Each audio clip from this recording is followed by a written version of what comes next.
बिस्मिल्लाहिर्रहमानिर्रहीम। अच्छा बेटा, नेक्स्ट हमारा टॉपिक था एनिलीन के रिएक्शंस के हवाले से।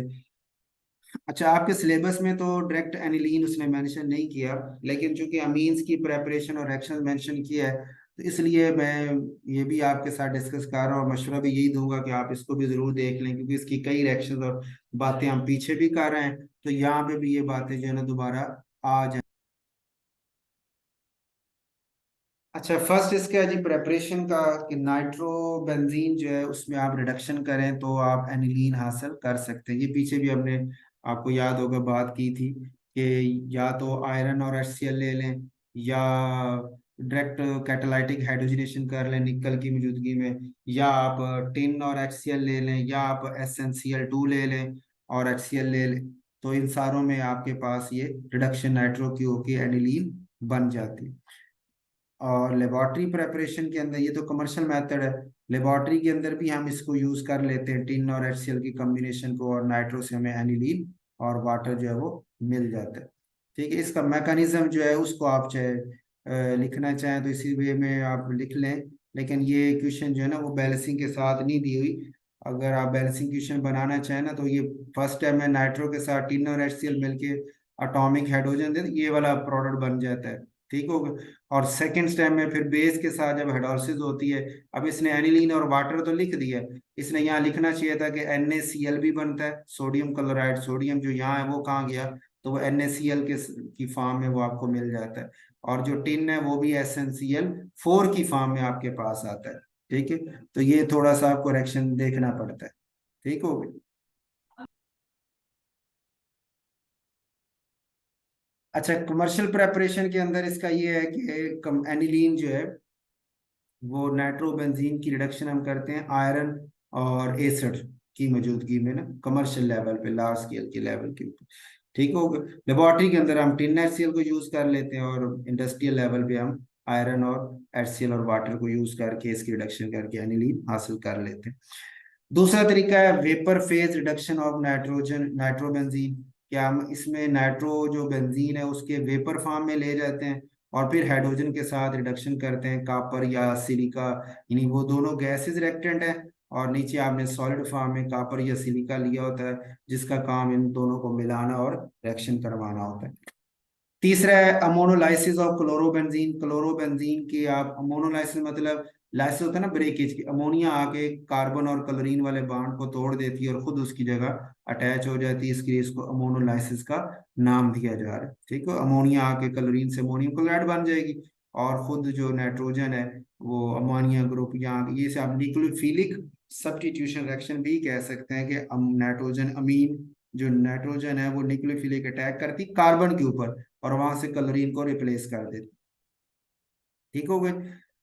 रिएक्शंस ऑफ अमाइनो ग्रुप इसके एनिलीन के देखें, फिजिकल प्रॉपर्टीज में इसके सिर्फ यही है कि ये एक तो वैसे तो कलरलेस होता है, लेकिन वो कह रहे हैं ये पेल येलो और फिर डार्क हो जाता है on exposure with air owing to oxidation, कि इसकी ऑक्सीडेशन बड़ी जल्दी हो जाती है नाइट्रोजन की, तो वो नाइट्रिक ऑक्साइड, और इस ऑक्सीडेशन होने की वजह से फिर आहिस्ता आहिस्ता कलर उसका चेंज होता जाता है। ठीक हो गया। और करेक्टरिस्टिक्स ऑर्डर भी इसके पास है। पानी में ये बहुत हल्का हल होता है क्योंकि एरोमेटिक है, लेकिन अगर आप इसमें एसिड वगैरह ऐड कर दें तो फिर पानी में साल्ट बन के वो हल हो जाएगा। और नॉन पोलर जो सॉल्वेंट है, क्लोरोफॉर्म ईथर वगैरह, उसके अंदर ये हल हो जाता है। तो ये वैसे आप एमसीक्यू के हवाले से जेहन में रख लें। रिएक्शन इन्वॉल्विंग अमाइनो ग्रुप, इसके एनिलीन के दो तरह के रिएक्शन हो जाएंगे ना, एक वो जिसमें NH2 ग्रुप इसका इन्वॉल्व है, एक वो जिसमें इसका बेंजीन रिंग इन्वॉल्व है। अच्छा, NH2 ग्रुप वालों में रिएक्शन तकरीबन सारे वही हैं जो आपने अभी अमीन के हवाले से बात की है, कि साल्ट फॉर्मेशन है एसिड के साथ, अल्काइलेशन था अल्काइल हैलाइड के साथ, असाइलेशन था असाइल हैलाइड के साथ। ठीक है, फिर कार्बाइल अमीन रिएक्शन था क्लोरोफॉर्म ऑफ KH के साथ, फिर नाइट्रस एसिड के साथ डायजोनियम साल्ट बन जाता है, फिर इसी तरह एरोमेटिक अल्डिहाइड के साथ जो है वो इमाइन फंक्शनल ग्रुप जो है वो क्रिएट हो जाता है। ठीक है, कार्बोनाइल क्लोराइड, ये नया रिएक्शन यहाँ पे, कार्बोनाइल क्लोराइड ना, दो क्लोरीन है दोनों तरफ। ठीक है, तो अब ज़ाहिर बात एनिलीन के भी फिर दो जो मालिक्यूल जब रिएक्शन करते हैं तो एक क्लोरीन इसकी रिप्लेस हो जाती है, दूसरी तरफ एनिलीन, जब एनिलीन अटैक करेगी नाइट्रोजन इसके ऊपर तो एक क्लोरीन निकल जाएगी। ठीक है, एक रह जाएगी। कार्बोनाइल क्लोराइड उसके पास रह जाएगा। उसको हीट करेंगे तो उसमें से HCl निकलने के बाद हमारे पास ये आइसोसियानेट, फिनाइल आइसोसियानेट जो है कैटेगरी मॉलिक्यूल बन जाता है। लेकिन ये इसी शक्ल में रहता नहीं है, क्योंकि वहाँ पानी भी मीडियम भी मौजूद है। तो पानी की मौजूदगी में वो एसिड में, और एसिड फिर डिकम्पोज होके कार्बन डाइऑक्साइड और एनिलीन में चला जाता है। एनिलीन का मॉलिक्यूल इसी आइसोसाइनेट के साथ रिएक्शन करके डाइफिनाइल यूरिया बना देता है। यानी आप ओवरऑल रिएक्शन समझे ये है कि दो क्लोरीन थी, दोनों क्लोरीन दो एनिलीन आई है, HCl और HCl बना के एक उधर से अटैच एक उधर से अटैच, तो हमें ये वाला प्रोडक्ट मिल गया जिसको हम नाम देंगे NH, कार्बोनाइल NH यूरिया होता है ना, NH2 हो तो ये यूरिया है। उस NH2 में से एक हाइड्रोजन हट के फिनाइल ग्रुप लगा है, इसलिए इसको डाइफिनाइल यूरिया का नाम दिया जा रहा है। ये नया रिएक्शन था। कार्बन डाइसल्फाइड के साथ ये भी नया रिएक्शन है कि एनिलीन के मॉलिक्यूल आता है, अटैक होता है, इसने अटैक तो कार्बन पे करना है ना, और सल्फर S- बन जाना है, जो H2S, फिर पानी से उसने हाइड्रोजन वगैरह लेके H2S बना के निकल जाना है। फिर दूसरे जब H2S बनना है, दूसरी एनिलीन ने आके अटैक करना है तो उसको वहां से निकाल देना है। तो दो मॉलिक्यूल आपके एनिलीन के यहाँ पे भी अटैच हो जाते हैं। ये आपका थायोयूरिया हो गया, C डबल बॉन्ड S वाला थायोयूरिया, तो डाइफिनाइल थायोयूरिया हो गया। अगर पेपर में सवाल हो कि जनाब आप इसको एनिलीन से जो है वो डाइफिनाइल यूरिया बना दें, तो कार्बोनाइल क्लोराइड सिलेक्शन, और एनिलीन से आप डाइफिनाइल थायोयूरिया बना दें तो कार्बन डाई सल्फाइड सिलेक्शन करवा लें। Coupling with diazonium salt, diazonium salt के साथ अगर एक्शन करवाएं तो N2 गुड लिविंग ग्रुप है ना, तो एनिलीन आके अटैक करके उसको वहां से रिमूव कर सकता है। ठीक हो गया, एक ये भी बात है। दूसरा पॉइंट ये भी है कि आपको पता है ये इलेक्ट्रोफिलिक की नेचर है, तो ये न्यूक्लियोफाइल आके उसमें पहले तो इलेक्ट्रोफिलिक पे अटैक करेगा ना, तो ये वाली शक्ल, लेकिन ये स्टेबल नहीं है। तो अगर फर्दर जो हमारे पास शक्ल बनती है वो इसी फॉर्म में बनती है कि आपके पास जो है एनिलीन जो है अपनी पैरा पोजीशन से, एनिलीन जो है वो नाइट्रोजन रेजोनेंस शो करे तो पैरा पोजीशन पे माइनस चार्ज अभी आपको मैंने दिखाया था, वो माइनस आके इस इलेक्ट्रोफिलिक नाइट्रोजन पे अटैक करे। ठीक हो गया, और ये वाला प्रोडक्ट बन जाए, तो ये ज्यादा स्टेबल है। इस सर्कल में कि तीन नाइट्रोजन एक ही लाइन में इकट्ठी हो, ये ज्यादा स्टेबल शक्ल नहीं थी, इसलिए अगर ये बन भी जाए तो ये रीअरेंज होके वापस इस शक्ल में चली जाती है, तो आप यही प्रोडक्ट शो कर सके। फिनोल भी यही काम करता है। फिनोल अगर हो यहाँ पे तो वो भी पैरा पोजीशन से ही डायजोनियम के साथ जुड़ता है, और एनिलीन है तो वो भी पैरा पोजीशन से ही अटैच होती है। हाँ, दोनों में फर्क थोड़ा सा है, ये बात वैसे अभी आगे भी आ जाएगी कि जो फिनोल है वो बेसिक कंडीशन में रिएक्शन शो करता है, एसिडी कंडीशन में वो नहीं करता। और एनिलीन जो है वो न्यूट्रल कंडीशन में या आपकी जो एसिडी कंडीशन है उनमें वो रिएक्शन शो कर लेती है।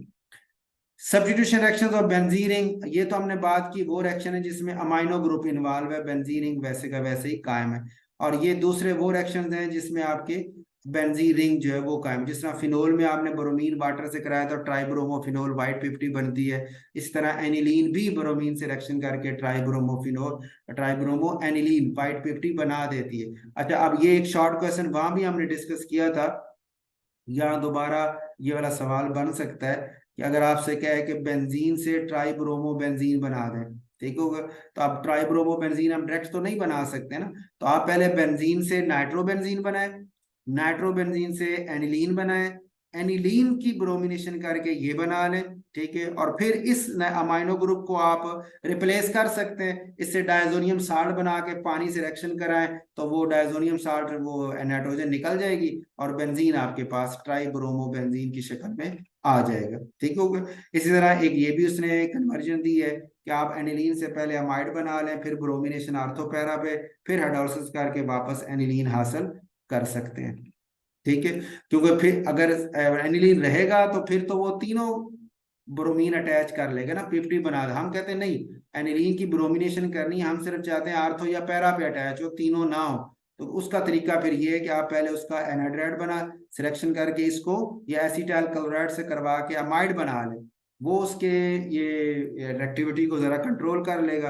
अब ब्रोमीन आएगी तो या आर्थो और पैरा पे ही अटैच होगी, फिर आप हाइड्रोलिसिस करके एनिलीन वापस हासिल कर लें। एक ये भी शॉर्ट क्वेश्चन हो गया कि एनिलीन से ट्राइब्रोमो बेंजीन लेनी है तो क्या करें, एनिलीन से सिर्फ आर्थो पैरा बेंजीन लेनी तो किस रूट से चलना चाहिए।